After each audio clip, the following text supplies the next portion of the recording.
আসসালামু আলাইকুম ছোট্ট বন্ধুরা, কেমন আছো সবাই? নিশ্চয়ই ভালো। বরাবরের মতো আজও আমি হাজির হয়েছি তোমাদের জন্য মজার একটি গল্প নিয়ে। আমার আজকের গল্পটির নাম পিঁপড়ে ও পাখির গল্প। চলো শুরু করা যাক। একবার খুব পিপাসার্ত একটি পিঁপড়ে পানি খাওয়ার জন্য নদীর ধারে আসলো। হঠাৎই সে পা পিছলে পানিতে পড়ে গেল। তারপর সে নদীর সেই পানিতে ভাসতে থাকলো। সে প্রাণের ভয়ে চিৎকার করতে লাগলো, বাঁচাও বাঁচাও! কিন্তু কেউ তার চিৎকার শুনতে পেল না।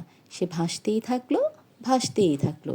এভাবে ভাসতে ভাসতে সে যখন প্রাণ বাঁচানোর জন্য চিৎকার করতে লাগলো, ঠিক তখন নদীর পাশেই গাছের ডালে বসা ছিল একটি ঘুঘু পাখি।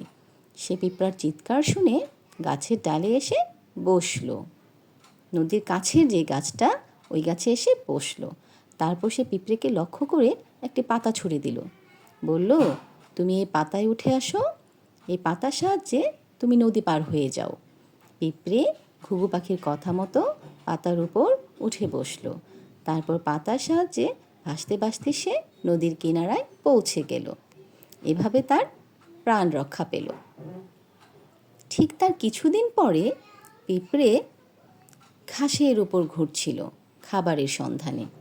কিন্তু সে তার খাবার খুঁজতে খুঁজতে হঠাৎ খেয়াল করলো ঘুঘু পাখিটি ঠিক তার কাছাকাছি একটি গাছের ডালে বসে আছে, এবং ঠিক ঘুঘু পাখির উল্টো পাশে একজন শিকারী তীর নিয়ে ঘুঘু পাখির দিকে লক্ষ্য করে সেটাকে ছোঁড়ার চেষ্টা করছে।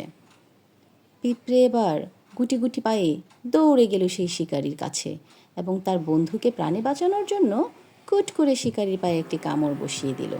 পিঁপড়ের কামড় খেয়ে ব্যথার যন্ত্রণায় শিকারিটি ঘুঘু পাখির দিকে ছোড়া তীরটি লক্ষ্যভেদ করতে পারল না।